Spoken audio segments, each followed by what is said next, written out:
करने वाली हेलो वार्ता फ्रेंड्स। चाहिए कि वह एक दिन पहले अपने घर को झाड़ू बुहार और लीप कर स्वच्छ कर ले। बीच आंगन में व्रत के लिए आज हम लोग स्थान लिपे, चारों ओर वीडियो केले के पत्तों के बना खड़े रहे हैं। मंडप बनावे, ठीक है चौक दोस्तों, लगावे, भगवान शिव और माता तो पार्वती की प्रतिमा आज स्थापित है करे, तीज। कलश को तो यथा मम्मी स्थान पर रखे, उसके सामने दीपक पूजा जलावे, कर रही चंदन है। आपको दिखा देता हूँ मैं कथा पढ़ रही हूँ चंदन फिलहाल तो चंदन अगर आदि सुगंध को जलाकर समस्त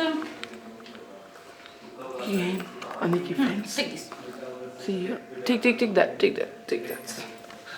इनका नाम है चारों ओर केले के सी पत्ते खड़े कर मंडप बनावे, चौक को लगावे, भगवान शिव और माता पार्वती की प्रतिमा स्थापित करें, कलश को यथा स्थान पर रखें, उसके सामने दीपक जलावे, चंदन अगर आदि सुगंध को जलाकर समस्त स्थान को सुगंधित करें, ब्रह्म मुहूर्त में बिस्तर को त्याग नित्य क्रम से निवृत्त होकर रेशमी वस्त्रों को धारण करें, जहाँ तक हो गंगा जल से स्नान करें, यदि गंगा की समीप न हो तो नदी में स्नान करें, नदी का भाव में सरोवर स्नान करना चाहिए, यदि इनमें से कोई भी समीप न हो तो तारों की छांव में कुएं के जल में स्नान करें, रेशमी वस्त्र धारण करें, शुद्ध मन और शुद्ध हृदय से मन ही मन हरिताली का व्रत का संकल्प करें, शुद्ध होकर पूजन मंडप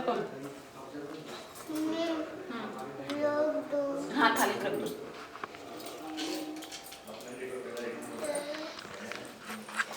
आप देख रहे हैं पहले से पार्वती की प्रतिमा को पंचामृत से स्नान करावे, उसके बाद उन्हें गंगा जल से स्नान कराकर शुद्ध वस्त्र से नवीन वस्त्र धारण करावे, शरीर पर चंदन का लेप कर रोली का तिलक लगावे, धूप जलावे, दीप दान करे, फूल माला पहनावे, कपूर से आरती करे, नैवेद्य लगावे, दक्षिणा रखे, तत्पश्चात मनी मन भूत भगवान शंकर का ध्यान करें, इस प्रकार प्रार्थना करें, हे भगवान आशुतोष, मैं आपकी शरण में हूँ, आप घट घट की जानन हारो, समस्त ओर से निराश होकर आपकी शरण में आई हूँ, आप मेरे मन ही मन अभिलाषा को जानकर मेरी इच्छा के अनुसार ही मुझे वर दे, मैं जिसे अपने पति के रूप में प्राप्त करना चाहती हूँ वही मुझे प्राप्त हो, अतः आप मुझ पर अनुग्रह करें, हे माता आप मेरे सुहाग को अचल करें। हाँ, इस प्रकार प्रार्थना कर भगवान शंकर की केला चाहिए वो भगवान का है, भगवान शंकर और माता पार्वती के हृदय में ध्यान करें, इस प्रकार प्रार्थना करके शंकर माता पार्वती का हृदय में ध्यान करें और जाओ यहाँ पर सुट के खाओ, जाओ पापा के पास जाके खाओ, जाओ हर तैल का व्रत को स्वयं पढ़ें, यह श्रवण करें, उत्तम ब्राह्मण को वस्त्र आदि देकर प्रसन्न करें, दिन भर सत्य भाषण करें, ब्रह्मचर्य से रहें, संध्या समय भोजन ग्रहण करें, भोजन करने से पहले ब्राह्मण सत्वा साध्वी जमावे तथा अलंकार और वस्त्र प्रदान करें, रात्रि को शंकर पार्वती की कीर्तन करें, जागरण करें, अगले दिन ब्रह्म मुहूर्त में उठकर शुद्ध होकर बांस की टोकरी में पूजा का समस्त सामान एकत्रित करें और जलाशय में जाकर जल प्रवाहित कर दें, जो करने इस प्रकार व्रत करते हैं उसका सुहाग सदैव अचल रहता है, उसके समस्त पाप नष्ट हो जाते हैं, धन धान पुत्र पौत्र प्राप्त होते हैं, जो स्त्री मोह के वश में वशीभूत होकर इस व्रत को धारण करती है, तो प्रमाण के प्रथम ही भोजन कर लेती है, उसे संतान प्राप्ति नहीं होती, वह विधवा हो जाती है और अंत में नरक में जाती है। हरितालिका व्रत कथा प्रारंभ। परम भगवत वेदव्यास के परम शिष्य सूत जी ने सौनक आदि 88,000 ऋषिवरों के प्रसन्न करने पर हरितालिका व्रत कथा को सुनाने का प्रारंभ किया। श्री सूत जी बोले, हे ऋषिवरों, अब आप परम पुनीत हरितालिका व्रत की कथा को श्रवण कीजिए। श्री सूत जी बोले, सती व्रत को धारण करने से परम श्रेष्ठ माता पार्वती के गले में नरमुंडों की माला को धारण करने वाले अजर अमर देवों में श्रेष्ठ कंठधारी भूत भावन भगवान आशुतोष शंकर की सर्वप्रथम वंदना करता हूँ। भगवान शंकर की जय हो। एक समय माता पार्वती और भगवान शिव जी कैलाश के शिखर पर विराजमान थे। जिज्ञासा की वशीभूत होकर माता पार्वती ने महेश्वर से प्रश्न किया, हे देवाधिदेव, आप इस विश्व के नियंता हो, समस्त धर्मों के अधिष्ठाता हो और समस्त गुप्त भेदों को जानने वाले हो, आप मुझ पर अनुग्रह करके कृपया ऐसा गुप्त भेद मुझसे कहें जो समस्त व्रतों में श्रेष्ठ हो, उस व्रत का वर्णन करिए और अल्प कर्म में के ही द्वारा महान फलों का देने वाला हो। हे स्वामी, आप आदि मध्य और अनंत से रहित है। आप धर्म की स्थापना करने वाले हैं, इसलिए मैंने आपसे यह प्रश्न किया है। सो आप कृपा करके मेरी इस जिज्ञासा को शांत करें। भगवती पार्वती के इन वचनों को श्रवण करके मंद मंद मुस्कुराते हुए आशुतोष भगवान शंकर जी बोले, हे प्रिय, तुमने आज मुझसे अति श्रेष्ठ प्रश्न किया है। हे देवी, तुम्हारी इस जिज्ञासा को शांत करने की इच्छा से मैं तुम्हें महान फल देने वाला अति गोपनीय व्रत कहता हूँ। यह व्रत वैसे तो पूर्णतया गुप्त रखने योग्य है, किंतु तुम्हारे इस प्रकार के वो देखा होगा ना कृष्णा, हे कृष्णा देखना, मम्मी को देखो व्रत के बीच में। इस प्रकार के ये प्रश्न को सुनकर ही वर्णन करना पड़ रहा है। यह गोपनीय व्रत उस प्रकार व्रतों में श्रेष्ठ है जिस प्रकार तारा गणों में चंद्रमा, ग्रहों में सूर्य, चारों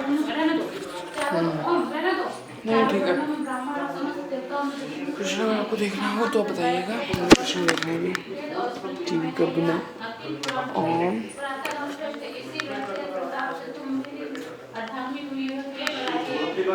वाओ, इंडेक्स ठीक हो गया बच्चा।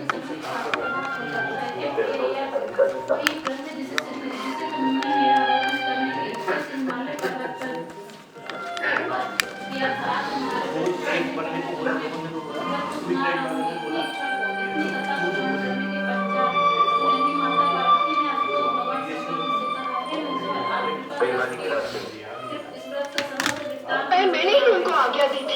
क्या आपने उन्हें आज्ञा दी थी? क्या आप जानते हैं कि हमारी समस्या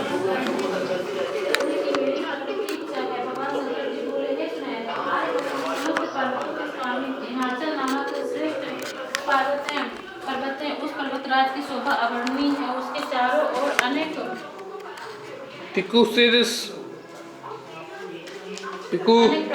भूमि है तथा वहाँ नाना प्रकार के वृक्ष शोभित हैं। वहाँ अनेकों सरोवर हैं, अनेकों पर्वत तरंगराएं हैं और पर्वत पर विभिन्न प्रकार के पशु निवास करते हैं। अनेकों गंगों प्लग निकाल दूंगा। क्या हो गया? फिर ये लैंप में हो गया।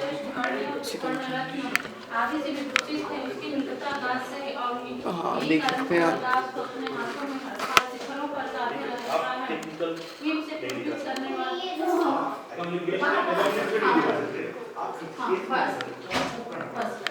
विभिन्न प्रकार से विलास रचाते फिरते हैं। उस पर्वतराज का उस मस्तक श्रेष्ठ मणियों, स्वर्ण, रत्न आदि से विभूषित उसकी देख सकते होंगे इसको मैंने लैंप में ज्यादा शिखरों पर साधे रहता है। फिर से टेक ऑफ करते हैं। हिम से पूर्वित करने वाली परम गंगा जी की धारा अपनी कल कल ध्वनि से करती हुई उसकी उपत्यका सोना आप देख सकते हैं दोस्तों, मैंने माइक लगाया है। अलेक्सा हो चुका है शराब।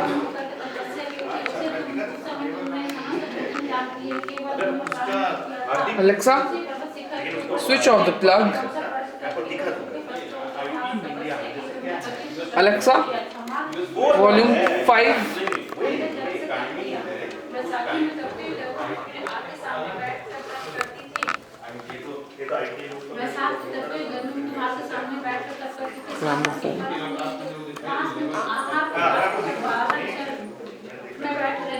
देवी तुम्हारी इस कठिन तपस्या को देखकर तुम्हारे पिता पर्वतराज हिमालय को चिंता हुई,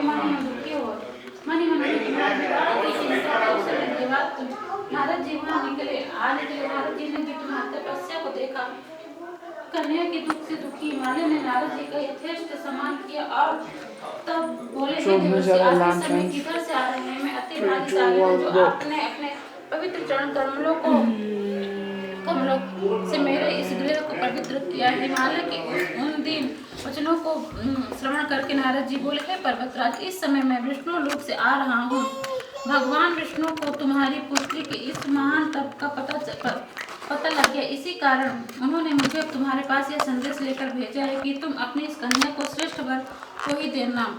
वैसे तो तुम स्वयं ही जानते हो कि अखिल विश्व में भगवान विष्णु के समान कोई नहीं है। ब्रह्मा शिव और शिव भी उनके समान ही नहीं है।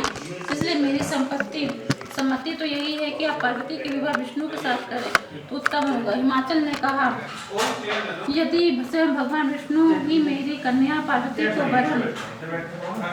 वर्ण करना चाहते हैं तो मेरे इस कारण उन्होंने आपको यहाँ भेजा है, उससे उत्तम यह क्या बात हो सकती है। मैं भगवान विष्णु को ही अपनी कन्या दूंगा। हिमाचल के इन वचनों को श्रवण करके नारद जी आकाश मार्ग द्वारा चले गए।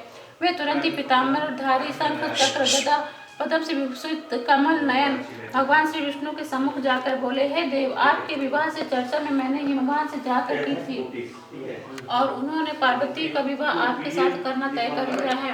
नारद जी इस बात को सुनकर भगवान विष्णु मुस्कुराकर चुप रहे। उधर हिमाचल ने subscribe my channel, my video. काहे पुत्री तेरा विवाह समस्त देवताओं से आप लोग करना सीखने निश्चित इंस्टाग्राम किया को है। फॉलो कर लीजिए। मुझे प्रश्न हो जाना चाहिए पार्वती मूर्छित होकर Fine friends, पृथ्वी my पर गिर friends, पड़ी। love you. जब उसे चेत हुआ तो वह अपनी प्रिय सखी के घर चली गई। सखी ने